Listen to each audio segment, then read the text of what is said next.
जय भीम साथियों। आज यहाँ पर हर्षवर्धन ने जो ये वीडियो कॉन्फ्रेंसिंग के द्वारा जो विशेष व्याख्यान यहाँ पर आयोजित किया है, उस व्याख्यान में उन्होंने मुझे राष्ट्र निर्माण और समतामूलक समाज निर्मिति के लिए डॉक्टर बाबा साहेब अम्बेडकर का सामाजिक आर्थिक प्रारूप विशेष संदर्भ राज्य समाजवाद इस विषय के सिलसिले में व्याख्यान देने के लिए, लेक्चर देने के लिए मुझे कहा है। इस सिलसिले में बात करते समय सबसे पहले तो मैं आपको बताना चाहूँगा कि मैं मेरे पूरे लेक्चर को दो हिस्सों में भागना चाहता हूँ, दो हिस्सों में इसका मैं बांटना चाहता हूँ। पहले हिस्से में मैं इस लेक्चर में आपको बताऊंगा कि डॉक्टर बाबा साहेब अम्बेडकर के आर्थिक और सामाजिक विचार जो है, आर्थिक और सामाजिक जो विचारधाराएं हैं, उस विचारधाराओं को बाबा साहब ने उनके राइटिंग्स में किन किन किताबों में लिखा है। ये मेरे लेक्चर का पहला भाग होगा।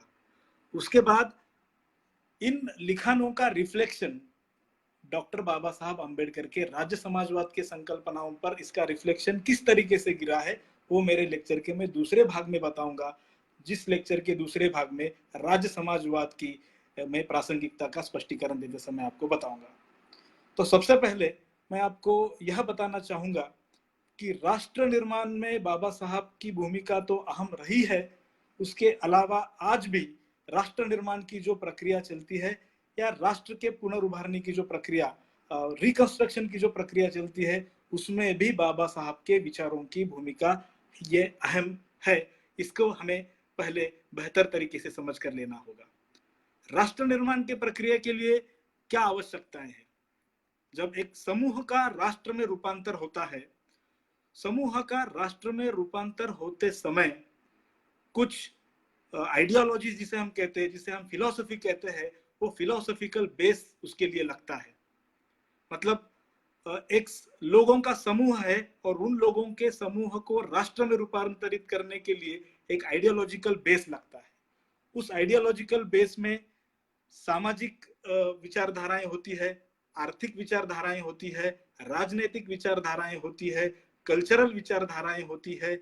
उस तरीके से धर्म का भी उसमें महत्व होता है, कुछ धार्मिक विचारधाराएं भी होती है। इन विचारधाराओं के बलबूते हम किसी राष्ट्र का निर्माण कर सकते हैं या पहले से ही निर्माण हुए राष्ट्र का पुनर्निर्माण हम कर सकते हैं। तो इस सिलसिले में बाबा साहब ने सामाजिक विचारधाराएं भी बाबा साहब ने लिख कर रखी है, आर्थिक विचारों के बारे में ही बाबा साहब ने चिंतन किया है, राजनैतिक विचार बाबा साहब के हैं, धार्मिक विचार बाबा साहब के हैं, कुछ कानूनी तौर पर भी विचार बाबा साहब के हैं, जो सभी विचार किसी भी राष्ट्र के पुनर्निर्माण के लिए बहुत अहम भूमिका निभाते हैं और किसी भी राष्ट्र के पुनर्निर्माण के लिए या राष्ट्र निर्माण में बहुत अहम भूमिका इन विचारों की होती है। जैसे कि हम जानते हैं, जब हमें आजादी के समय, मतलब 1946 में, 1947 में जब हमें आजादी देने का समय आया था, तो उस समय ब्रिटिशर्स ने हमें वॉइस रॉय के तौर पर यहाँ पर लॉर्ड माउंटबेटन को भेजा था और उनको कहा था कि भारत को स्वतंत्रता देने के लिए आपके पास जुलाई 1948 तक का समय है, उसके पहले आपको भारत को स्वतंत्र करना होगा। तो उस समय की सिचुएशन ऐसी थी कि उस समय पश्चिम बंगाल में और पंजाब जो प्रांत था, पंजाब प्रांत में हिंदू मुस्लिम के बहुत सारे दंगे हो रहे होते थे। तो उस समय जो ब्रिटिशों के पूरे 11 प्रांत यहाँ पर इंडिया में थे, जो 11 प्रांत में हर प्रांत में एक गवर्नर जनरल वहां पर कार्यरत रहते थे। उनकी जब मीटिंग बुलाई गई कि हमें भारत को आजादी देनी है, अब भारत को आजादी देने के बाद वे किस तरीके से भविष्य में कर पाएंगे, अपना पूरा राष्ट्र संभाल पाएंगे, इसलिए चर्चा करने के लिए वो एकत्र आते थे। तब उन अंग्रेजों का कहना था कि इंडिया का बाल्कनाइजेशन होगा, भारत का बाल्कनाइजेशन होगा। बाल्कनाइजेशन मतलब यूरोप में जो बाल्कन प्रदेश थे, उनके परस्पर मत भिन्नता के कारण उनके टुकड़े हो चुके थे, उसी प्रकार से भारत के भी टुकड़े होंगे, ऐसे यहाँ पर कार्यरत गवर्नर जनरल का भी कहना था। और इंग्लैंड में रहकर जो हम पर सत्ता चलाते थे, उनका भी कहना था कि भारत का बाल्कनाइजेशन होना जरूरी है और भारत का बाल्कनाइजेशन जरूर होगा। लेकिन उनको पहला उनका अहम मुद्दा था कि जल्द से जल्द भारत को स्वतंत्रता दे दे। उन्होंने 1947 में भारत को स्वतंत्रता दे दिया। उस समय पाकिस्तान का पार्टीशन हुआ। तो इस बात से हमें यह सीख मिलती है, मतलब ये यहाँ पर मैं ये बताना चाहता हूं कि आज स्वतंत्रता के 7 दशकों के बाद भी भारत का बाल्कनाइजेशन नहीं हुआ है। एक संघ भारत, सभी राज्य सरकारों को लेकर आज भारत देश चल रहा है। राष्ट्र निर्माण में ये अहम भूमिका डॉक्टर बाबा साहेब अम्बेडकर ने यहाँ पर निभाई हुई है, क्योंकि जिस राज्य घटना को बाबा साहब ने लिखा है, राज्य घटना बनाने में जिस बाबा साहब ने बहुत अहम भूमिका निभाई है, बाबा साहब ने इस राष्ट्र का, हमारे पास तो बहुत से डाइवर्सिटीज थे, कल्चरल डाइवर्सिटीज है, लिंग्विस्टिक डाइवर्सिटीज है, मतलब अलग अलग तरीके की भाषाएं बोली जाती है, अलग अलग तौर तरीके के कल्चर हमारे पास है, अलग अलग राज्य है, अलग अलग रिलीजन भी यहाँ पर है। यह सब होने के बावजूद भी हम आज एक भारत, पूरा देश सब राज्यों के साथ चल रहा है। तो इस जो राष्ट्र निर्माण की प्रक्रिया में बाबा साहब ने उस समय बहुत अहम भूमिका निभाई थी, उस संविधान के माध्यम से। उस संविधान के माध्यम से बाबा साहब ने यह भूमिका रखी थी। तो उस वजह से आज 7 दशक होने के बाद भी आज तक भी भारत का बाल्कनाइजेशन नहीं हो पाया है और भविष्य में भी नहीं होगा। अभी कोरोना के चलते समय बहुत से विषय चर्चा के लिए आते हैं। कहा जाता है कि अमेरिका के प्रेसिडेंट जो है, अमेरिका के प्रेसिडेंट, वो पूरे अमेरिका में लॉकडाउन नहीं कर सकते हैं क्योंकि उनका संविधान उन्हें ऐसा परमिशन नहीं देता, या उनके अमेरिका के यूनाइटेड स्टेट्स ऑफ अमेरिका को जुड़े हुए जो राज्य है वो राज्य उनको परमिशन नहीं देते हैं।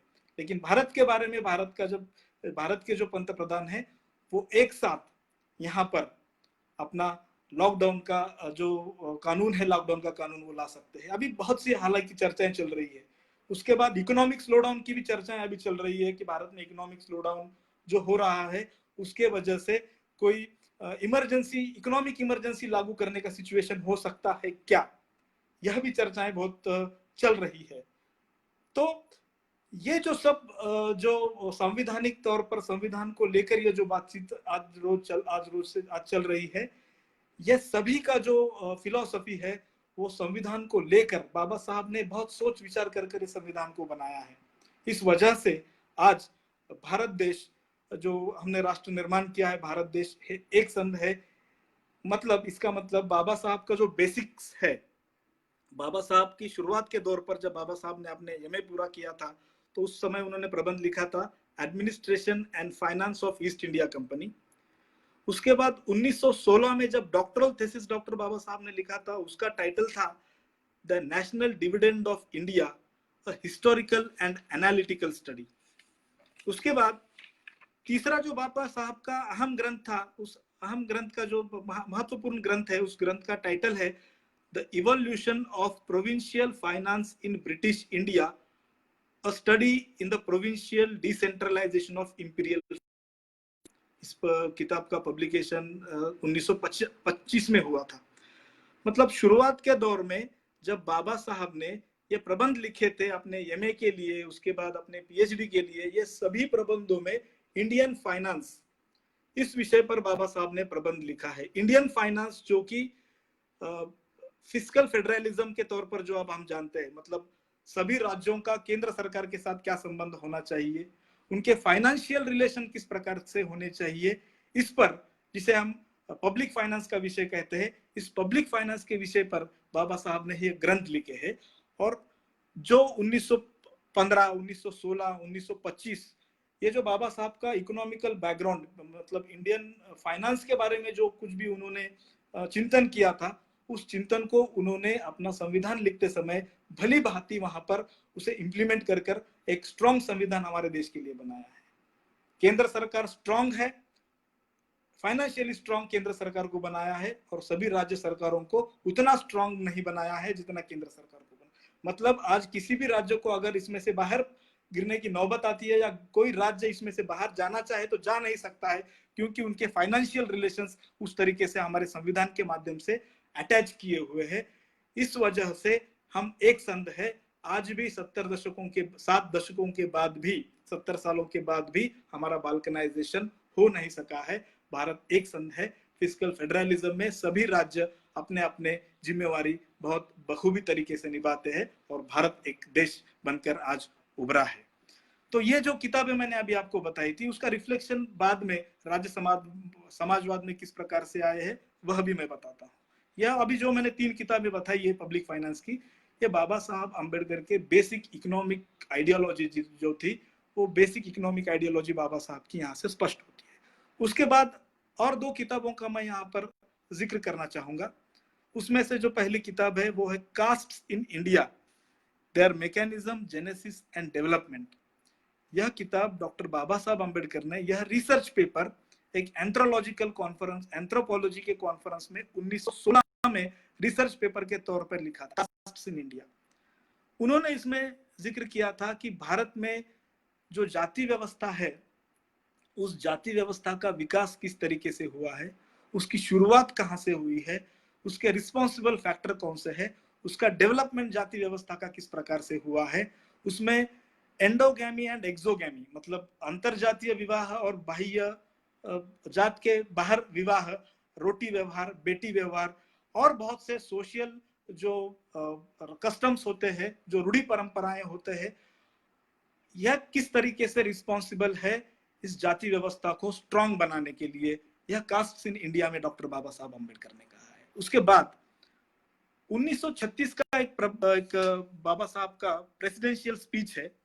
1936 में डॉक्टर बाबा साहब अम्बेडकर ने एनिहिलेशन ऑफ कास्ट, जात पात तोड़क मंडल के अध्यक्षीय समारोह के लिए प्रेसिडेंशियल स्पीच के तौर पर बाबा साहब ने यह स्पीच बनाया था 1936 में, एनिहिलेशन ऑफ कास्ट। यह बहुत अहम किताब डॉक्टर बाबा साहब अम्बेडकर की, बाद में उन्होंने उसे प्रिंट करके पब्लिश किया है, एनिहिलेशन ऑफ कास्ट। इसका मतलब जात इस संस्था का उन्मूलन करना, उच्चाटन करना, एनिहिलेट करना या जात निकाल देना। तो इस प्रक्रिया को हम किस तरीके से निभा सकते हैं, वह बाबा साहब ने एनिहिलेशन ऑफ कास्ट में उसका जिक्र किया है। बाबा साहब ने कहा है कि जाति व्यवस्था को हम किस प्रकार से एनिहिलेट कर सकते हैं, किस तरीके से रुका सकते हैं, किस तरीके से नेस्तनाबूद कर सकते हैं। तो बाबा साहब ने कहा तो रिलीजियस फिलॉसफी, जिस धर्म के बेसिस पर, जिस धर्म के आधार पर ये जाति व्यवस्था बनी हुई है, उस धर्म के वो बेसिक फिलॉसफी को हमें खत्म करना होगा, तब तक ये जाति व्यवस्था खत्म नहीं होगी। यह बहुत एक अहम भूमिका बाबा साहब ने इस किताब में लिखी हुई हमें समझ में आती है। बाबा साहब ने इतना भी कहा था कि यहाँ के हिंदुइज्म मतलब हिंदू धर्म के संपर्क में जो और भी रिलीजियंस जो आ चुके हैं, फॉर एग्जांपल इस्लामिक रिलीजन जो हिंदू धर्म के संपर्क में है, इंडिया में क्रिश्चियंस है, इंडिया में उसके बाद सिख है, यह सभी धर्मों में भी जाति व्यवस्था का नींव हमें यहाँ पर दिखाई पड़ता है।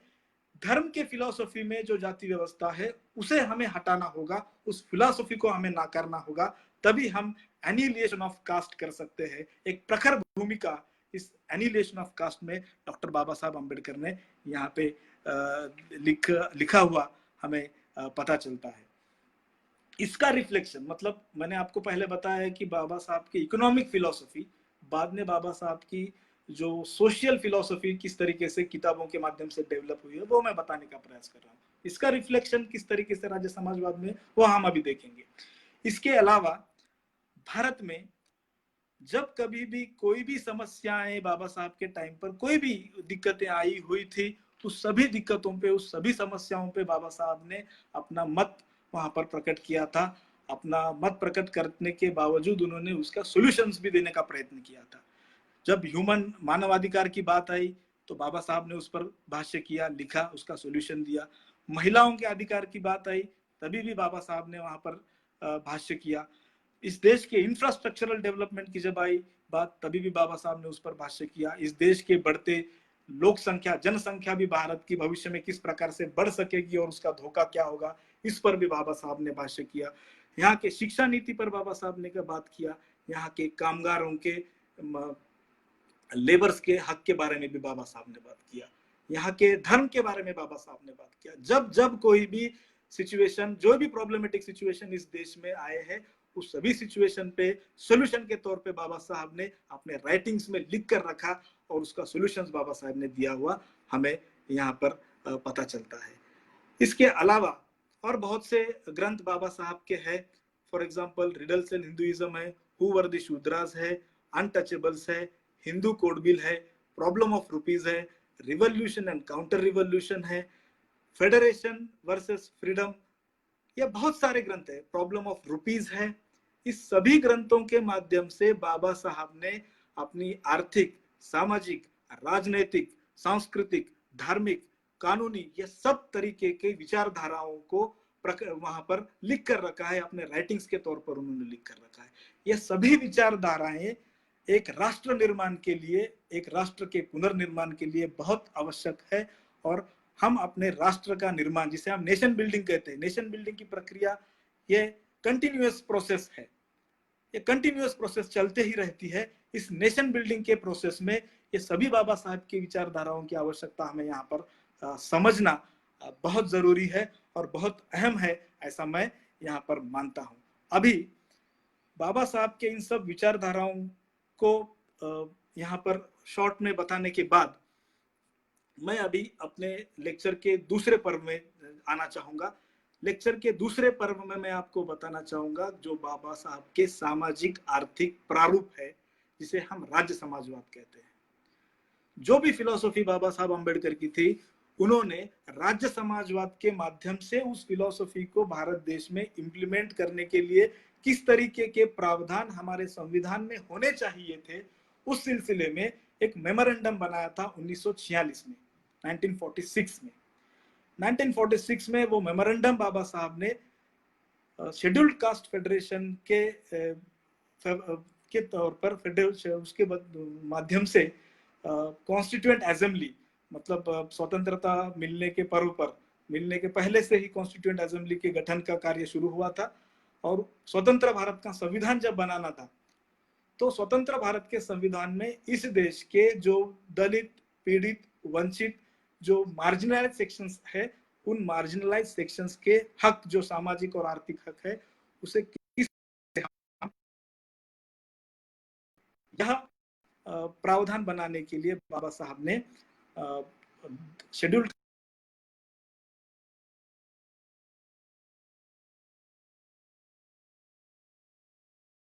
का टाइटल है स्टेट्स एंड माइनॉरिटीज। इस स्टेट्स एंड माइनॉरिटीज में जो भारत के वंचित घटक है, पीड़ित घटक है, समाज घटक है, उन वंचित और पीड़ित घटकों को सेफगार्ड करने के लिए, प्रोटेक्ट करने के लिए किस तरीके से हक दिए जाए, जिसे हम फंडामेंटल राइट्स कहते हैं, वो फंडामेंटल राइट्स किस प्रकार के होने चाहिए, क्योंकि उसके मदद से उनके राजनीतिक और उनके सामाजिक हक प्रोटेक्ट किए जा सकते हैं। तो इस जो स्टेट सोशलिज्म, मतलब जो बाबा साहब ने जो ग्रंथ यहाँ पर जो मेमोरेंडम लिखा था, स्टेट्स एंड माइनॉरिटीज, इस स्टेट्स एंड माइनॉरिटीज में बाबा साहब ने राज्य समाजवाद की संकल्पना की नींव रखी। राज्य समाजवाद की संकल्पना यह बहुत अहम और बहुत इंपॉर्टेंट संकल्पना यहाँ पर, जिसका विश्लेषण मैं यहाँ पर प्रारूप के तौर पर करना चाहूंगा। एक मॉडल बाबा साहब का जो सामाजिक आर्थिक विकास का मॉडल के तौर पर भी मैं इसका यहाँ पर प्रेजेंटेशन करना चाहूंगा। एक मॉडल है बाबा साहब का ये। तो ये स्टेट सोशलिज्म, जिसे हम राज्य समाजवाद कहते हैं, ये राज्य समाजवाद क्या है, यह हमें पहले समझना होगा। राज्य समाजवाद में बाबा साहब ने स्टेट्स एंड माइनॉरिटीज के इस मेमोरेंडम को लिखते समय जो आर्टिकल्स होते हैं, संविधान के आर्टिकल्स, उस संविधान के आर्टिकल्स के तौर पर बाबा साहब ने यह मेमोरेंडम बनाया है।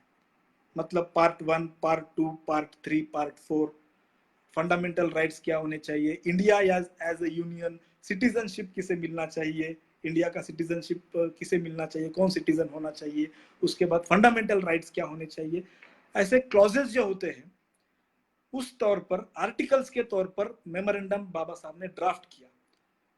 उस मेमोरेंडम को ड्राफ्ट करने के बाद उसी के पीछे डॉक्टर बाबा साहब अम्बेडकर ने एक एक्सप्लेनेटरी नोट जोड़ दिया। एक्सप्लेनेटरी नोट मतलब उस क्लॉज को पढ़ने के बाद, आर्टिकल को पढ़ने के बाद, उस आर्टिकल का क्या महत्व है, उस आर्टिकल को संविधान में क्यों लेना चाहिए, उसका एक एक्सप्लेनेशन के तौर पर एक एक्सप्लेनेटरी नोट भी बाबा साहब ने वहां पर ज्वाइन कर दिया।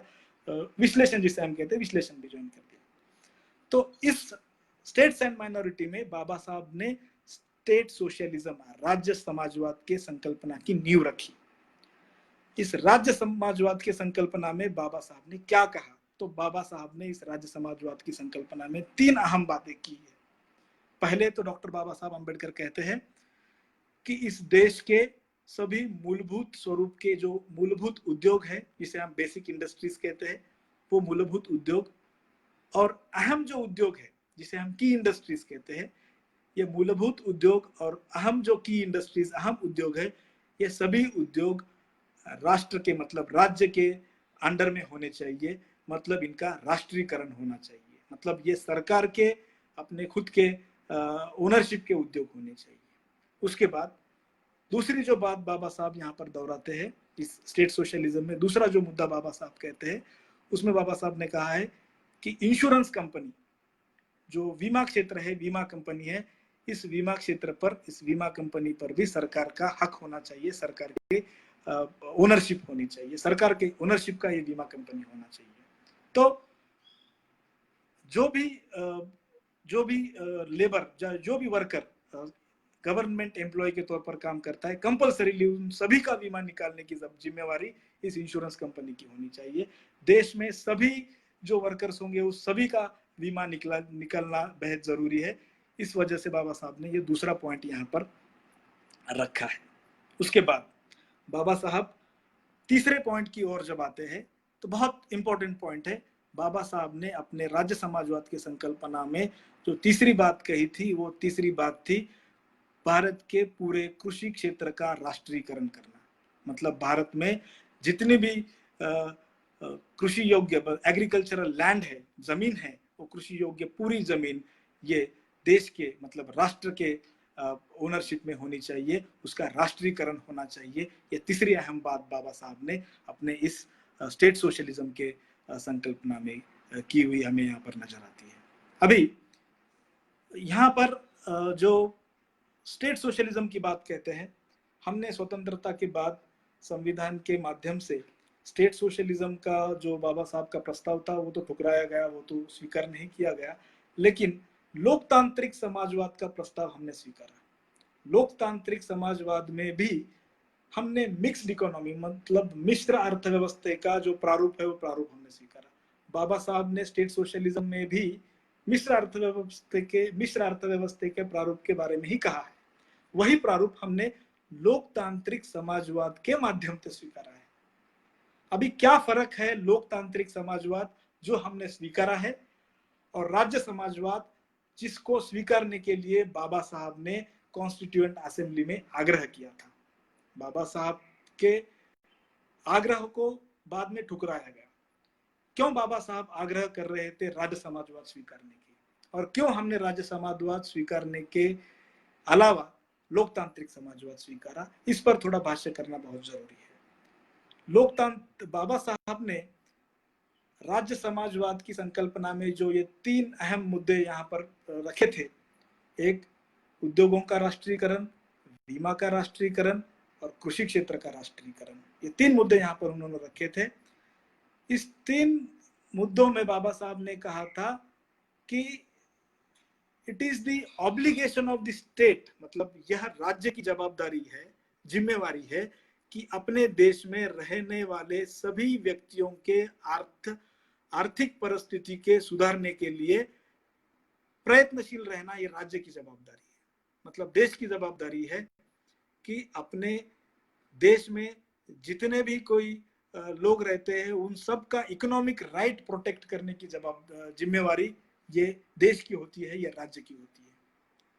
वैसे आमतौर पर अगर हम अगर सोचते आमतौर पर देखा जाए तो व्यक्ति के 4 विभिन्न प्रकार के हक होते हैं। पहला हक जिसे हम कहते हैं नागरिक हक, दूसरा जो हक होता है उसे हम कहते हैं आर्थिक हक, तीसरा जो हक है उसे हम कहते हैं सामाजिक हक, और चौथा जो हक होता है उसे हम कहते हैं आर्थिक हक। ये 4 तरीके के हक आम आदमी के किसी भी तौर पर किसी भी आदमी के ये 4 प्रकार के हक होते हैं। एक पहला जो मैंने कहा था सिविल राइट्स मतलब नागरिक हक। इस देश के नागरिक के तौर पर हमें कौन कौन से हक मिलने चाहिए, जो कौन कौन से हक यहाँ पर हम उपभोगते हैं इस देश के नागरिक के नाते, उसे हम कहते हैं नागरिक हक। मतलब हम इस देश में किसी भी राज्य में जाकर रह सकते हैं, इस देश में हम हमारी भूमिका, हमारे मत प्रकट कर सकते हैं, हमारी भूमिका हम वहां पे प्रकट कर सकते हैं। यह हमें नागरिक तौर पे इस देश का नागरिक होने के नाते हमें ये मिले हुए हक है, जो हमारे भारत के संविधान ने ये हक हमें अदा किया है और जिसे हम एंजॉय करते हैं, जो हक हम उपभोगते हैं। ये पहला हक। दूसरा जो हक है जिसे हम राजनीतिक हक कहते हैं। राजनीतिक हक, इसका मतलब आपको अगर कोई चुनाव में खड़ा होना हो तो भारत का कोई भी नागरिक चुनाव में खड़ा हो सकता है। उसके बाद आपको जिस पार्टी को चुनाव में खड़ा होने के बाद वोट देना हो, उसको आप इलेक्शन के तौर पर आप वोट दे सकते हैं, वोट देने का हक। आपको आपकी भूमिका किसी समूह को बताने की जरूरत पड़ती है तो समूह को बताने के लिए, आपकी भूमिका बताने के लिए आप जो सभाएं लेते हैं वो सभा लेने का हक। ये जो हक है ये राजनीतिक तौर पर हमें दिए गए हक है, जो हमें भारत के संविधान ने दिया है। ये दूसरे प्रकार का हक है, जो हक हम उपभोगते हैं, जो हक हम इस्तेमाल करते हैं। अभी तीसरे प्रकार का एक हक होता है जिसे हम कहते हैं आर्थिक हक, इकोनॉमिक राइट्स। इकोनॉमिक राइट्स का मतलब इस देश में जो भी व्यक्ति होता है उसकी जो आर्थिक आवश्यकताएं होती है, वो आर्थिक आवश्यकताएं पूर्ति करने की जिम्मेवारी सरकार की होनी चाहिए। इसे हम कहते हैं आर्थिक हक। मतलब कोई अगर बेरोजगार होता है तो उसको रोजगार उपलब्ध करके उसके उदर निर्वाह का साधन उपलब्ध करने की जिम्मेवारी ये सरकार की होती है। इसे हम कहते हैं इकोनॉमिक राइट्स। और चौथा जो हक है उसे हम कहते हैं सामाजिक हक, सोशल राइट्स। मतलब इस देश में हर व्यक्ति को समान दर्जा मिलना चाहिए और समान दर्जा देने की जिम्मेवारी ये राष्ट्र की होती है, उस राज्य की होती है।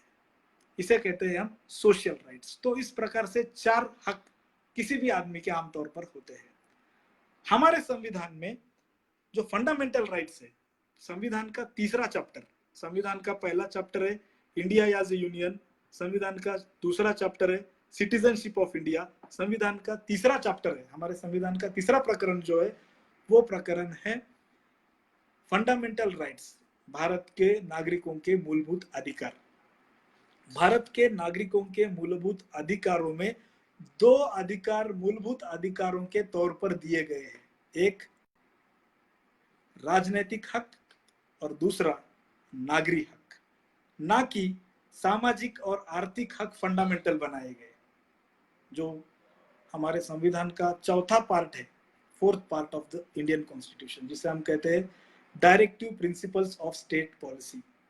मतलब राज्य को मार्गदर्शक तत्व जो है, वो मार्गदर्शक तत्व में हमने क्या लिखा है, इस देश के हर व्यक्ति का इकोनॉमिक प्रोटेक्शन होना चाहिए, इस देश को हर व्यक्ति को एक सामाजिक दर्जा मिलना चाहिए, कंपलसरी एजुकेशन व्यक्ति को मिलना चाहिए, उसका फूड सिक्योरिटी, मतलब जो भी व्यक्ति का जो उदर निर्वाह के लिए जो कुछ भी लगता है उसका प्रावधान होना चाहिए, व्यक्ति को नौकरी मिलनी चाहिए। ये सब हमने हमारे 4th पार्ट पर यहाँ पर संविधान के लिखा, यहाँ पर अधिकार लिखे, मतलब educational right, right to work, right to education, right to nutrition, लोगों का स्टैंडर्ड ऑफ लिविंग मेंटेन करना, ये सभी जिम्मेवारियां राज्य की है, उस राज्य की है, ऐसा हमने उस संविधान में ये हक दे रखे हैं। लेकिन स्टेट सोशलिज्म, राज्य समाजवाद के माध्यम से बाबा साहब को यह कहना था कि ही फंडामेंटल राइट्स लोगों को नहीं देने चाहिए, पूरे 4 के 4 फंडामेंटल राइट्स मूलभूत अधिकार के तौर पर ये चारों भी हक हमारे देश के नागरिक को मिलने चाहिए। यह बाबा साहब अम्बेडकर का कहना इस राज्य समाजवाद के माध्यम से था। मतलब हमें नागरिक हक जो मिलते हैं, मतलब सिविल राइट्स, वो तो मिलते हैं, वो फंडामेंटल राइट्स है। उसके बाद राजनैतिक मतलब पॉलिटिकल राइट्स जो है वो भी हमारे फंडामेंटल राइट्स है। लेकिन हमारे इकोनॉमिक और सोशल राइट्स ये हमारे फंडामेंटल राइट्स के लिस्ट में नहीं आते हैं, वो डायरेक्टिव प्रिंसिपल्स के लिस्ट में आते हैं। बाबा साहब ने घटना समिति में घटना लिखते समय बाबा साहब ने उस डिबेट्स में कहा है कि इकोनॉमिक राइट्स और सोशल राइट्स भी हमें फंडामेंटल करना होगा और सभी नागरिकों को, देश के सभी नागरिकों को नागरिक और राजनीतिक हकों के साथ यह दो भी हक देने चाहिए। उसके लिए बाबा साहब ने बहुत प्रयत्न किया था। बाबा साहब का जो विरोध किया करते थे, उन विरोधकों का कहना ऐसा था कि आर्थिक हक और सामाजिक हक ये फंडामेंटल नहीं हो सकते। लेकिन बाबा साहब ने उन डिबेटों का उत्तर देते हुए, कॉन्स्टिट्यूशन में जो डिबेट्स हुए, उस डिबेट में बाबा साहब ने कहा किस तरीके से आर्थिक और राजनीतिक हक ये फंडामेंटल राइट्स हो सकते हैं और किस तरीके से हम उसे अपने कॉन्स्टिट्यूशन में ला सकते हैं, इसका प्रावधान बाबा साहब ने कर रखा था। लेकिन बाबा साहब की किसी ने ना सुनी और बाबा साहब को आखिर में वहां पर कॉम्प्रोमाइज करना पड़ा और केवल दो स्वरूप के हक, सिविल राइट्स और पॉलिटिकल राइट्स ही बाबा साहब को देने पड़े। इकोनॉमिक राइट्स और सोशल राइट्स फंडामेंटल तौर पर हम नहीं दे सके क्योंकि हमने राज्य समाजवाद का स्वीकार नहीं किया था। अभी इसके बाद जो मैं स्टेट सोशलिज्म के जो तीन मूलभूत मुद्दे मैंने जो लिखे, मैंने आपको बताए थे, राष्ट्रीयकरण, उद्योगों का राष्ट्रीयकरण, बीमा का राष्ट्रीयकरण और कृषि क्षेत्र का राष्ट्रीयकरण, उसके बारे में मैं और कुछ डिटेल्स में कहना चाहूंगा। बाबा साहब ने कहा था जो समाजवाद हम स्वीकारना चाहते हैं, अल्टीमेट एम इज सोशलिज्म, हमारा अल्टीमेट एम है समाजवाद। लेकिन उस समाजवाद का माध्यम क्या होना चाहिए, इस पर जब चर्चा हुई तो बाबा साहब ने कहा था कि यह समाजवाद का माध्यम लोकशाही, लोकतंत्र होना चाहिए। मतलब लोकतंत्र के माध्यम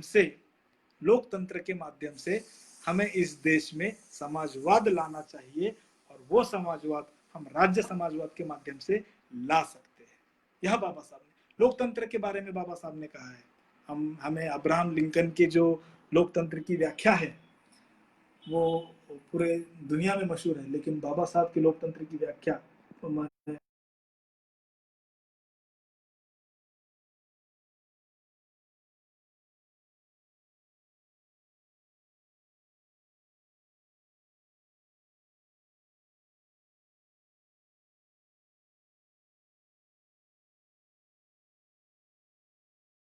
तीसरा आर्थिक लोकतंत्र, जिसे हम कहते हैं social democracy, economic democracy and political democracy.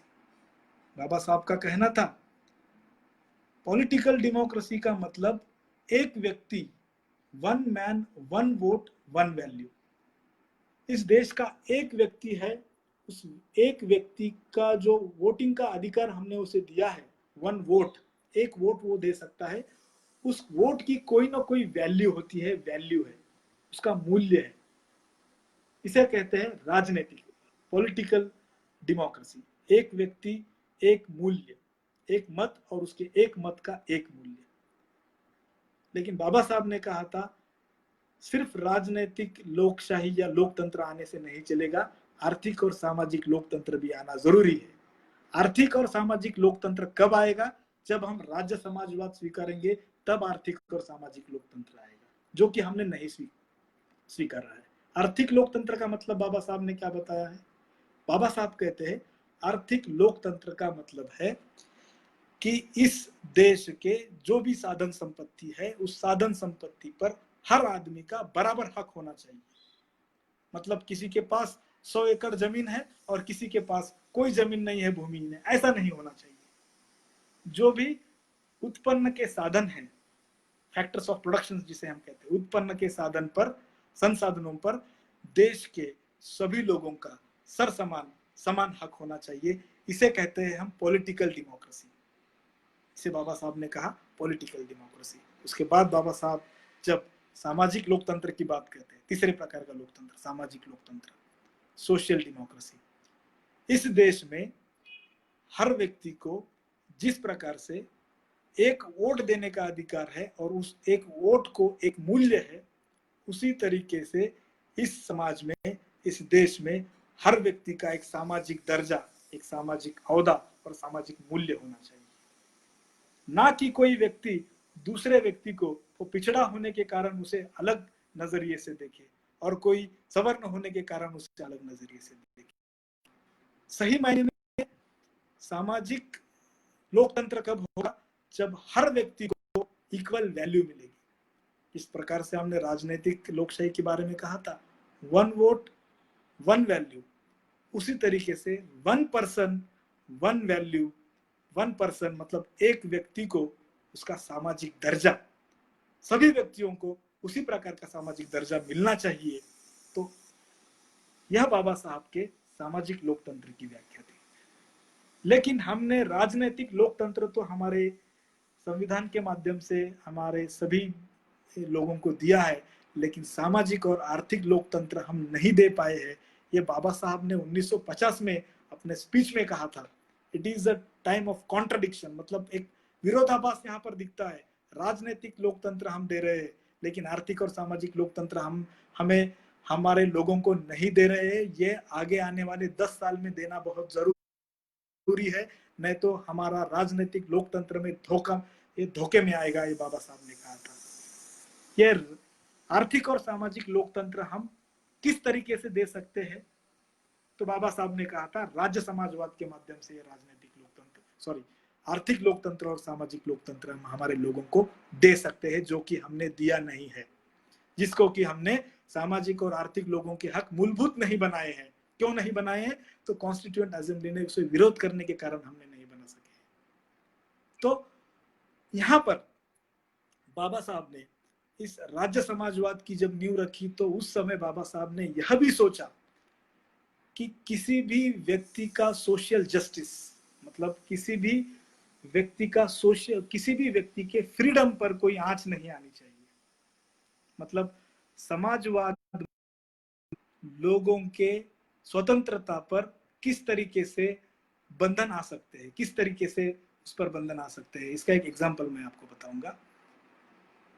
जब हम समाजवाद की बात करते हैं तो दो एग्जाम्पल हमारे सामने खड़े होते हैं। एक एग्जाम्पल 1917 का जो रशियन रिवॉल्यूशन हुआ था, रशिया में जो राज्य क्रांति हुई थी 1917 में, और वहां पर कम्युनिस्टों ने इस राज्य क्रांति को कर कम्युनिस्टों की सत्ता लाई थी।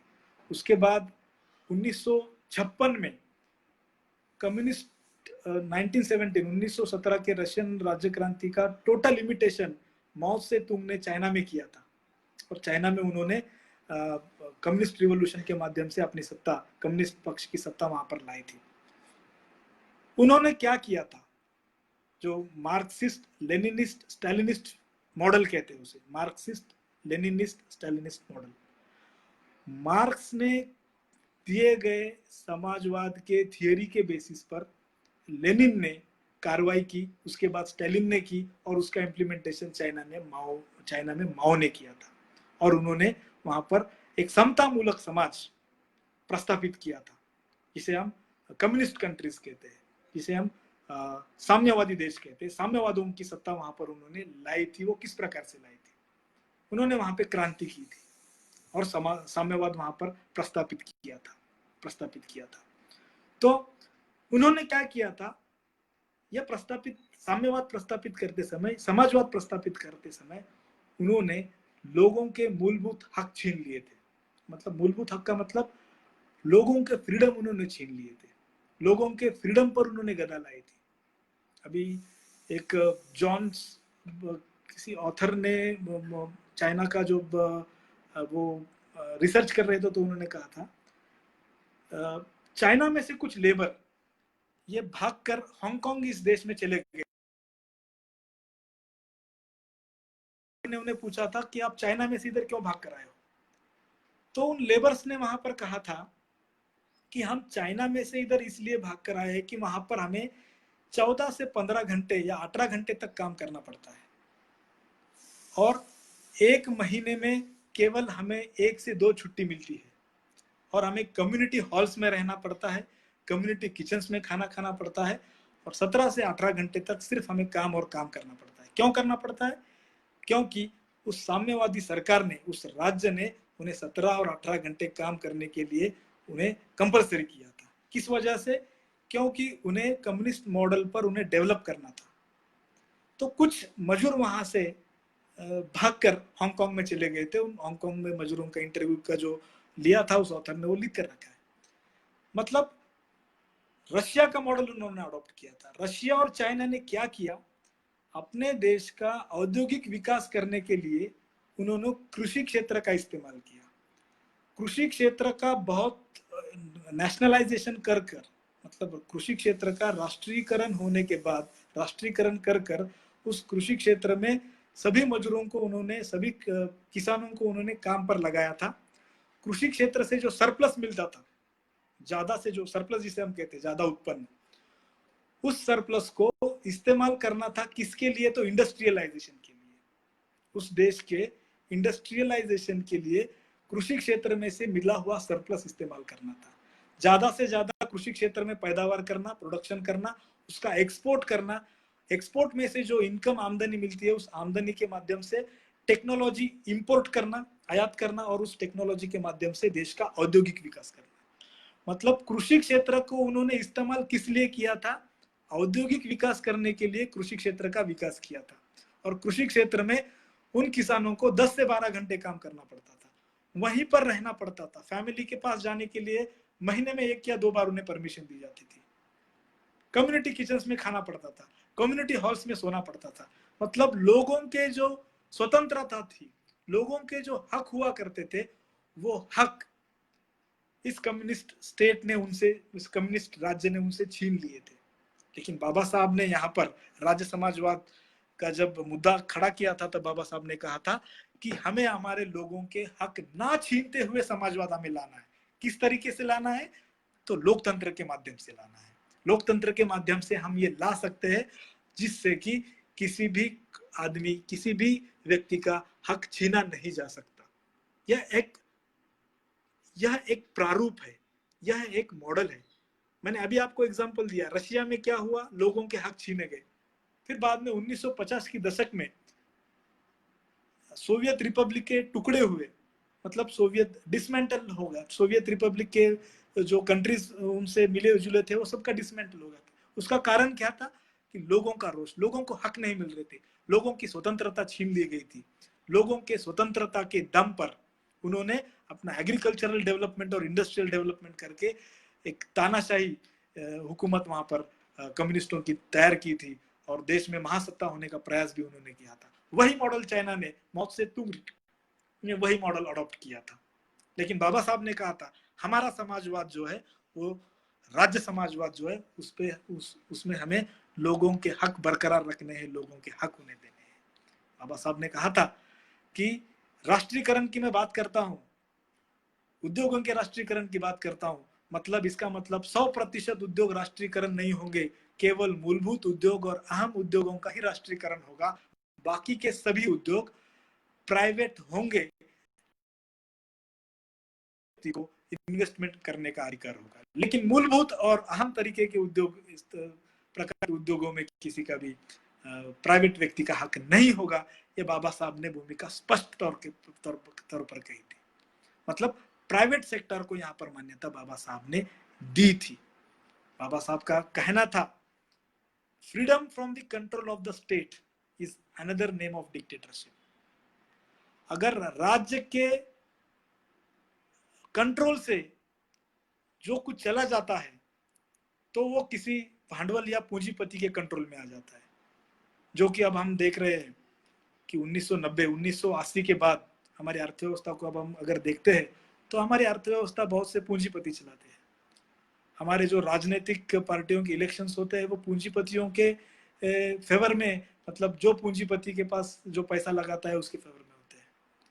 मतलब ये फंड्स जो मिलते हैं, मतलब पूंजीपतियों को जिस तरीके का शासन चाहिए, जिस तरीके की सरकार चाहिए, पूंजीपति उस तरीके का सरकार अपने भांडवल के बलबूते ला सकते हैं, क्योंकि प्राइवेट सेक्टर को हमने इतनी जगह दे रखी है। बाबा साहब ने कहा था इतनी जगह हमें प्राइवेट सेक्टर को नहीं देनी चाहिए, इसे हमारा राजनीतिक जो लोकतंत्र है वो धोखे में आ सकता है। आज हम लोग वोटिंग करते हैं तो कोई एक पॉलिटिकल पार्टी चुनकर आती है, लेकिन हम वोटिंग करते समय किसको वोटिंग करते हैं, हमारी मानसिकता कौन तैयार करता है वोटिंग करने के लिए स्पेसिफिक पार्टीज को, यह सोचना बहुत जरूरी है। मतलब पूंजीपतियों ने भारत में जो बहुत पैमाने पर प्रॉफिट कमाते हैं, उस प्रॉफिट के बलबूते वो राजनीतिक पक्षों को अपने वश में लेकर मनमाने तरीके से, अपने तरीके से, अपने फायदे के लिए, उनके उद्योगों के लिए जिस तरीके से कायदे कानून होते हैं, उस तरीके के कायदे कानून पास कर कर ले रहे हैं। ये हमें आज भली भांति हम लोग जानते हैं, हम देखते हैं। बाबा साहब ने कहा था राज्य समाजवाद में ऐसा नहीं होगा। राज्य समाजवाद में यह फंडामेंटल राइट्स होने की वजह से किसी को भी इस मूलभूत हक को, इस मूलभूत अधिकार को, इस क्लॉज को बदलने का किसी को हक नहीं मिलेगा। कोई इसे बदल नहीं सकेगा, कोई इसे बदल नहीं सकेगा। लेकिन हमने राज्य समाजवाद न स्वीकारने के कारण 1980 और 90 के दशक में प्राइवेटाइजेशन स्वीकार करके हमने इसे बदल दिया है। दूसरी अहम भूमिका जो बाबा साहब ने यहाँ पर रखी थी, agriculture, nationalisation of agricultural land. हमारे देश के उस समय 1950 के दशक में तकरीबन 80-85% लोग ये देहात में रहा करते थे। आज भी बहुत से लोग, आज प्रोपोर्शन कम हो चुका है, फिर भी बहुत सारे लोग, नियर अबाउट 50%, 50%, 50 से 60% लोग ये देहातों में रहते हैं। क्या सिचुएशन है देहात की? तो यहाँ पर जो कल्टिवेबल लैंड है, जो जमीन है, खेती के लिए जो जमीन आवश्यक जो जमीन है, उस जमीन का जो वितरण है, उस जमीन का जो डिस्ट्रीब्यूशन वो अनइक्वल तौर पर हुआ है। जमींदार जो है, जो स्पेसिफिक, जिसे हम डोमिनेंट कास्ट्स कहते हैं, डोमिनेंट कास्ट्स मतलब एक जाति के आधार पर जो उच्च वर्णीय जो डोमिनेंट कास्ट है, वो जमींदार लोग हैं। उनके पास बहुत सारी जमीन है। लेकिन दूसरी तरफ अगर हम देखते हैं, जो वंचित घटक है, वंचित समाज है, उनके पास कोई खेती योग्य जमीन उनके पास नहीं है। आज भी नहीं है, पहले भी नहीं थी। सभी देश के सभी किसानों को, सभी इंडिविजुअल फैमिलीज जो देहात में रहते हैं, उन्हें इक्वल तौर पर जमीन का बंटवारा, खेती के जमीन का बंटवारा होना चाहिए। यह बाबा साहब ने यहाँ पर प्रावधान कर रखा था स्टेट सोशलिज्म में। बाबा साहब का कहना था हर व्यक्ति को उसके कुटुंब के उदर निर्वाह के लिए जमीन का बराबरी का टुकड़ा मिलना चाहिए, चाहे वो कोई भी जाति का हो, चाहे वो कोई भी धर्म का हो। इस वजह से बाबा साहब ने कहा था कि कृषि क्षेत्र को राष्ट्रीयकरण करना जरूरी है। मतलब कृषि क्षेत्र को राष्ट्रीयकरण करने का मतलब यह नहीं कि जमीन का टुकड़ा मिल जाए तो उसका फैमिली का गुजारा उस पर हो सकता है। जमीन के टुकड़े पे गुजारा ही सिर्फ होना जरूरी नहीं है। आज भी हम देखते हैं देहात में, गांव में क्या पोजीशन होती है।